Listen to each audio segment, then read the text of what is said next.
আসসালামু আলাইকুম রহমতুল্লাহি বারাকাতুহু। সম্মানিত দিনপ্রিয় ইসলাম প্রিয় ভাই বোনেরা, আজকের এই ভিডিও প্রতিটি নামাজি মুসলমান ভাই বোনদের জন্য।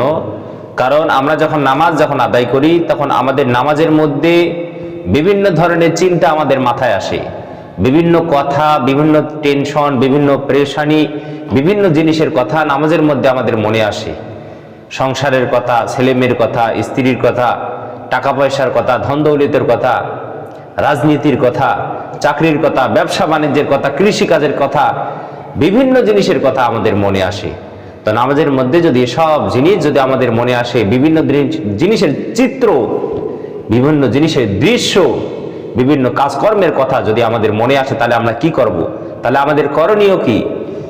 এই সব কিন্তু প্রতিটা নামাজের ক্ষেত্রে কিন্তু এরকম হয়। যেই নামাজে দাঁড়ায় তারই কিন্তু এরকম হয়। তো আমরা নামাজে দাঁড়ালে যদি আমাদের বিভিন্ন জিনিসের কথা মনে আসে, বিভিন্ন টেনশন যদি আমাদের মাথায় আসে, মাথা যদি আমাদের বোঝা হয়ে যায় বিভিন্ন টেনশন দিয়ে, তাহলে আপনি আমি নামাজের মধ্যে কি করব?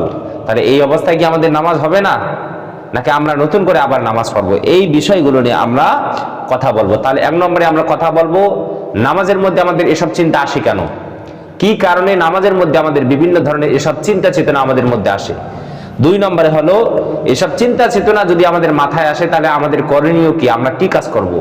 তিন নম্বরে হলো এসব চিন্তা চেতনা যদি আমাদের মাথায় আসে তাহলে কি আমাদের নামাজ হবে। এই তিনটি বিষয় এজন্য প্রতিটি নামাজের জন্য, আমি আগে বলেছি আজকের এই ভিডিওটা প্রতিটা নামাজি মুসলমান ভাই বোনদের জন্য খুবই গুরুত্বপূর্ণ, খুবই গুরুত্বপূর্ণ, খুবই গুরুত্বপূর্ণ। এজন্য কেউ ভিডিওটি টেনে টেনে দেখবেন না, সম্পূর্ণ ভিডিওটি আপনারা দেখবেন, তাহলে অবশ্যই অবশ্যই ইনশাআল্লাহ উপকৃত হবেন। আর উপকৃত যদি হয়ে থাকেন তাহলে আমার এই নামাজ কায়েম ইউটিউব নতুন চ্যানেলটি সাবস্ক্রাইব করে আপনারা আমার সাথে থাকবেন। সবাইকে ধন্যবাদ। তাহলে চলুন আমরা যে নামাজে দাঁড়াই, নামাজে দাঁড়ালে বিভিন্ন ধরনের চিন্তা চেতনা আমাদের মাথায় আসে, বিভিন্ন ধরনের খেয়াল আমাদের মাথায় আসে, তাহলে এই অবস্থায় আমাদের করণীয় কি? সম্মানিত হাজিরিন, এই নামাজ মিরাজের রাতে বিশ্বনবী সাল্লাল্লাহু আলাইহি সাল্লাম মিরাজে গেলেন, রব্বুল আলামিন আমাদের নবী সাল্লাল্লাহু আলাইহি সাল্লামের উপরে 50 ওয়াক্ত নামাজ ফরজ করলেন। বিশ্বনবী সাল্লাল্লাহু আলাইহি সাল্লাম 50 ওয়াক্ত নামাজ নিয়ে দুনিয়াতে ফিরে আসতেছিলেন। ষষ্ঠ আসমানে হযরত মুসা আলাইহিস সালামের দেখা। হযরত মুসা আলাইহিস সালাম বললেন, আপনার রব্বুল আলামিন আপনার উম্মতের জন্য কি দিল? বিশ্ব নবী সাল্লাল্লাহু আলাইহি সাল্লাম বললেন, রব্বুল আলামিন আমার উম্মতের জন্য 50 ওয়াক্ত নামাজ দিয়েছে। হযরত মুসা আলাইহিস সালাম বললেন, কেমন করে আপনি 50 ওয়াক্ত নামাজ নিলেন?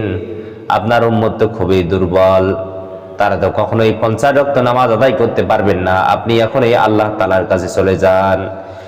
বিশ্ব নবী সাল্লাল্লাহু আলাইহি সাল্লাম বারবার আল্লাহ তাআলার কাছে যাওয়ার কারণে এক পর্যায়ে 50 থেকে 5 ওয়াক্ত নামাজে চলে আসে। রব্বুল আলামিন গায়বী আওয়াজ দিয়ে আমার নবী সাল্লাল্লাহু আলাইহি সাল্লামকে জানিয়ে দিলেন, ও নবীজি, ও আমার প্রিয় হাবিব, আপনি শুনেন, এই 50 ওয়াক্ত থেকে আস্তে আস্তে কমিয়ে কমিয়ে আমি আল্লাহ 5 ওয়াক্ত নামাজে নিয়ে এসেছি। তবে শুনে রাখেন, যারা 5 ওয়াক্ত নামাজ যারা গুরুত্বের সহিত আদায় করবে, আমি আল্লাহ তাদেরকে 50 ওয়াক্ত নামাজের সব দিয়াই দেব। সুবহানাল্লাহ। তাহলে 5 ওয়াক্ত নামাজ পড়লে 50 ওয়াক্ত নামাজের সব পাওয়া যায়, কিন্তু শয়তান এটা সহ্য করতে পারে না, তার এটা সহ্য হয় না। এই জন্য আমরা যখন নামাজে দাঁড়াই, শয়তান তখন আমাদেরকে বিভিন্ন ওয়াসওয়াসা দেয়, আমাদের মনে খারাপ চিন্তা চেতনা জাগিয়ে দেয়, বিভিন্ন জিনিসের দৃশ্য, বিভিন্ন জিনিসের কথা আমাদের মনে করিয়ে দেয়, বিভিন্ন কাজের কথা আমাদের মনে করিয়ে দেয়, আমাদের পরিবারের কথা মনে করিয়ে দেয়, আমাদের সাংসারিক জীবনের কথা, আমাদের সামাজিক জীবনের কথা, আমাদের রাজনৈতিক জীবনের কথা, আমাদের অর্থনৈতিক জীবনের কথা, সব কিছুর কথা শয়তান আমাদের মনে করিয়ে দেয়।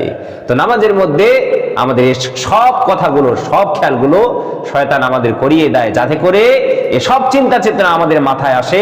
আমরা এসব চিন্তা চেতনা করতে গিয়ে আমরা নামাজ কয় রাকাত পড়েছি সেটা যেন ভুলে যাই, সূরা পড়েছি কি পড়ে নাই সেটা যেন ভুলে যাই, সিজদা একটা দিয়েছি না 2টা দিয়েছি যেন আমরা ভুলে যাই।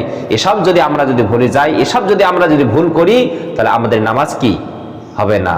কেরাত যদি আমরা ভুল করি, তারপরে একটা সিজদা দিলাম, তাহলে আপনার নামাজ হলো না। তো এসব ভুল যেন আমরা করি, এজন্য শয়তান কি করে, আমাদের মাথার মধ্যে সে আমাদেরকে ক্ষতি করার জন্য, আমাদের নামাজকে নষ্ট করে দেওয়ার জন্য সে এসব চিন্তা চেতনা আমাদের অন্তরে, আমাদের মাথায় জাগিয়ে দেয়। আমরা কয় রাকাত পড়লাম মনে নাই, 4 রাকাত নামাজের জায়গায় আপনি কয় রাকাত পড়েছেন আপনার মনে নাই। তো এই সব চিন্তা চেতনা শয়তান আমাদেরকে সেই নামাজ থেকে পথভ্রষ্ট করার জন্য সেই কাজগুলো করে। কারণ রব্বুল আলামিনের কাছে বান্দার সব থেকে প্রিয় আমল, সব থেকে প্রিয় ইবাদত সেটা হলো নামাজ। রব্বুল আলামিন বান্দাদের সব থেকে নামাজের বেশি ভালোবাসে, কারণ যার নামাজ ভালো তার জীবনটা অনেক সুন্দর, যার নামাজ ভালো তার চরিত্র ভালো, যার নামাজ ভালো তার ঈমানটা অনেক সুন্দর, যার নামাজ ভালো তারে আমার আল্লাহ অনেক ভালোবাসে। কিন্তু যার নামাজটা ভালো নয় ওটা হলো ধোঁকাবাজ। এই জন্য শয়তান সব সময় চায় যেন আল্লাহর সাথে আমরা যেন সম্পর্ক করতে না পারি। তাহলে সম্মানিত হাজিরিন, আমাদেরকে নামাজের মধ্যে যে শয়তান ওয়াসওয়াসা দেয়, দেয় কি দেয় না, যে শয়তান আমাদের বিভিন্ন খেয়াল, বিভিন্ন চিন্তা চেতনা আমাদের মাথায় জাগিয়ে দেয়, এটা একটা শয়তান আছে। সে হলো শয়তানের আজাজিল শয়তানের সব থেকে যে প্রধান আজাজিল শয়তান, তার বিশ্বস্ত সহচর, তার নাম হলো খিনজিব। যে শয়তান আমাদেরকে নামাজের মধ্যে ওয়াসওয়াসা দেয়, ধোঁকা দেয়, ওই শয়তানের নাম হলো খিনজিব শয়তান। আমরা যখন নামাজে দাঁড়াই, সে তখন আমাদের ব্যবসার কথা মাথায় জাগিয়ে দেয়, আমাদের পারিবারিক কথা আমাদের মাথায় জাগিয়ে দেয়।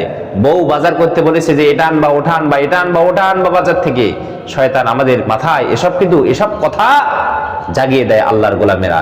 এই জন্য নামাজের মধ্যে যে শয়তান আমাদেরকে ধোঁকা দেয়, সেই শয়তানের নাম কি? খিনজিব শয়তান। এই শয়তান হলো শয়তানের, এই খিনজিব নামক শয়তান হলো শয়তানের সব থেকে বিশ্বস্ত সহচর। এই নামাজের মধ্যে গোলমাল পাকিয়ে দেয়, আমাদের নামাজের মধ্যে ভুল করিয়ে দেয়, আমাদের নামাজের মধ্যে বিভিন্ন ধ্যান ধারণা আমাদের মাথার মধ্যে এনে দেয়, নাউজুবিল্লাহ। এজন্য এসব কিছু চিন্তা চেতনা আমাদের মাথায় আসবে। শয়তান আমাদের নামাজ নষ্ট করার জন্য এসব কাজ সে করে। এজন্য আমাদের যদি এসব কথা যদি আমাদের মনে আসে, কাজ বিভিন্ন জিনিসের কথা যদি আমাদের মনে আসে, তাহলে এর জন্য এসব থেকে বাঁচার জন্য আমাদের কিছু করণীয় আছে, যে কাজগুলো যদি আমরা করি ইনশাআল্লাহ শয়তান আমাদেরকে নামাজের মধ্যে কখনো ধোঁকা দিতে পারবে না। তবে নামাজের মধ্যে সব খেয়াল, এসব চিন্তা চেতনা আমাদের মাথায় আসবে। এজন্য যখনই আমাদের মাথায় এসব চিন্তা চেতনা আসবে, সাথে সাথে সেগুলোকে ফেলে দিতে হবে, সেগুলোকে আর মনে রাখা যাবে না। বিষ্ণু নবী সাল্লাল্লাহু আলাইহি ওয়াসাল্লাম বলেন, তোমাদের মাথায় যখনই নামাজের মধ্যে বিভিন্ন জিনিসের চিন্তা চেতনা আসবে, সাথে সাথে তোমরা সেটাকে কি করবা? সেটাকে তোমাদের মাথা থেকে ঝেড়ে ফেলে দিবা, সেটাকে তোমাদের মাথা থেকে বের করে ফেলবা, আবার তোমরা নামাজের দিকে মনোনিবেশ করবা। তাহলে যখনই আমাদের নামাজের মধ্যে বিভিন্ন জিনিসের খেয়াল, বিভিন্ন জিনিসের ধ্যান ধারণা আমাদের মাথার মধ্যে আসবে, আমরা প্রথম নাম্বার যে কাজ করব সেটা হলো নামাজের আগে আমরা নামাজের জন্য সুন্দর করে উযু করে নেব, ভালো করে উযু করে নেব। আমরা যদি ভালো করে উযু করি, উযু হলো নামাজের চাবি। আমরা নামাজের মধ্যে নামাজের জন্য সুন্দর করে উযু করলে আমাদের নামাজটারে সাফল্য মণ্ডিত করে দিবে কে? দ্বিতীয় নাম্বার যে আমরা কাজটা করব সেটা হলো নামাজ শুরু করার পূর্বে আমরা বিশেষভাবে আউযু বিল্লাহি মিনাশ শাইতানির রাজিম, বিসমিল্লাহির রহমানির রহিম। নামাজ শুরু করার পূর্বে আমরা আউযু বিল্লাহি মিনাশ শাইতানির রাজিম, বিসমিল্লাহির রহমানির রহিম আমরা পড়ে নেব। এরপরে 3 নম্বর যে আমরা কাজ করব, আমরা যে নামাজটা আদায় করব খুব মনোযোগের সাথে সহিত আমরা নামাজটা আদায় করব। অর্থাৎ যখনই আমাদের ব্যবসার কথা মনে আসবে, ব্যবসা নিয়ে চিন্তা করা যাবে না। যখনই আমরা টাকার কথা মনে করব, এই টাকার কথা যখনই আমাদের মনে আসবে, এটা আর মাথায় রাখা যাবে না। যখনই চাকরির কথা মনে আসবে, কৃষিকাজের কথা মনে আসবে, সাংসারিক জীবনের কথা মনে আসবে, তখন আর এসব মনে করা যাবে না। সাথেই সেটাকে মন থেকে ঝেড়ে ফেলে দিতে হবে। এজন্য আমাদের নামাজের মধ্যে যদি আমরা মনোযোগী যদি হই, অর্থাৎ নামাজের সূরা কেরাত যদি আমরা মনোযোগের সহিত আস্তে আস্তে নামাজের তাসবিহগুলো, রুকুর তাসবিহ, সেজদার তাসবিহ, নামাজের আত্তাহিয়াতু, দুরূদ শরীফ, দোয়া মাসুরা, এসব যদি আমরা মনোযোগের সহিত আস্তে আস্তে ধীর স্থির ভাবে যদি আমরা তেলাওয়াত করি, পড়ি, তাহলে শয়তান কখনো আমাদেরকে নামাজের মধ্যে ঢোকা দিতে পারবে না। তারপরেও যদি সবকিছু আমরা ধীর স্থির ভাবে করলাম, আস্তে আস্তে পড়লাম, তারপরেও যদি আমাদের মাথায় যদি বিভিন্ন ধরনের চিন্তা চেতনা যদি আসে, বিভিন্ন কাজের কথা, বিভিন্ন জিনিসের দৃশ্য যদি আমাদের চোখের সামনে যদি ভেসে ওঠে, তাহলে আমরা কি করব? সাথে সাথে আমরা পড়ে নেব আউযু বিল্লাহি মিনাশ শাইতানির রাজিম। নামাজের মধ্যে আপনি পড়ে নেবেন আউযু বিল্লাহি মিনাশ শাইতানির রাজিম। তাহলে শয়তানকে তাড়িয়ে দিবে কে? আল্লাহ তাআলা। এরপরে বিশ্বনবী সাল্লাল্লাহু আলাইহি সাল্লামের একজন সাহাবী ওসমান ইবনে আব্দুল আস, ওসমান ইবনে আবুল আস রাদিয়াল্লাহু তাআলা আনহু বিশ্বনবী সাল্লাল্লাহু আলাইহি সাল্লামকে বললেন, ইয়া রাসূলুল্লাহ, ইয়া হাবিবাল্লাহ, আমার নামাজের মধ্যে এবং আমার কিরাতের মধ্যে শয়তান এসে বাধা দেয়। সে আমার নামাজের মধ্যে সেই গোলমাল পাকিয়ে দেয়।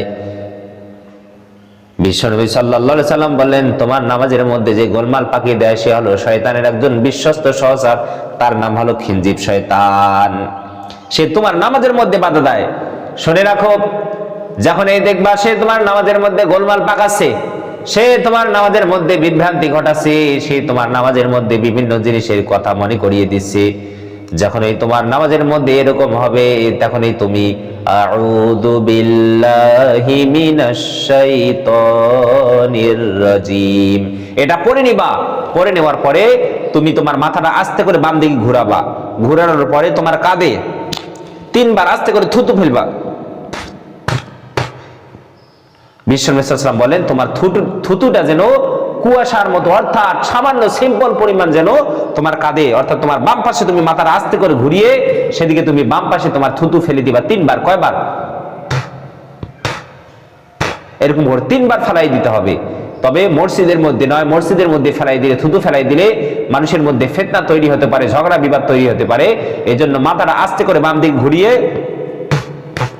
আপনার কাঁধের উপরে আপনি 3 বার থুতু ফেলাই নেবেন। যখনই আপনার ওই কথা শয়তান আপনার মাথার মধ্যে বিভিন্ন গোলমাল পাকিয়ে দিবে, তখন আপনি কি করবেন? এই কাজটা করবেন। তাহলে শয়তান আপনারে কখনো ধোঁকা দিতে পারবে না। এটা বিশ্বনবী সাল্লাল্লাহু আলাইহি ওয়াসাল্লামের শিখানো আমল। তাহলে যখনই আমাদের নামাজের মধ্যে বিভিন্ন জিনিসের কথা মনে আসবে, আমরা আউযু বিল্লাহি মিনাশ শাইতানির রাজিম পড়ে নেব। পড়ে নেওয়ার পরে আস্তে করে মাথাটা বাম পাশে ঘোরার পরে আমরা কি করব? 3 বার থুতু আস্তে আস্তে করে আমরা কি করব? থুতু ফালাই দেব। তাহলে শয়তান আমাদের থেকে দূরে চলে যাবে। এবং সেই সাথে মনে করতে হবে আজকের এই নামাজ আমার জীবনের শেষ নামাজ।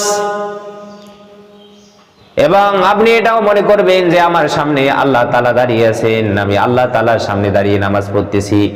আপনি নামাজের মধ্যে 2টা জিনিসের কথা মনে করবেন যে আমার এই আজকের এই নামাজটা আমার জীবনের শেষ নামাজ। সেই সাথে মনে করবেন আমি আল্লাহ তাআলার সামনে দাঁড়িয়ে আছি। এই 2টা কথা আপনি মনোযোগের সহিত এই 2টা কথা আপনি আপনার অন্তরে অন্তরে চিন্তা করে নামাজ পড়বেন, তাহলে দেখবেন দুনিয়াবি সমস্ত চিন্তা চেতনা আপনার মনের মধ্যে এসে জায়গা নিতে পারবে না। রব্বুল আলামিন যেন এই আমলগুলো করার মাধ্যমে আমাদেরকে যেন সুন্দর করে নামাজগুলো যেন আদায় করার জন্য তৌফিক দান করে, বলি আমিন।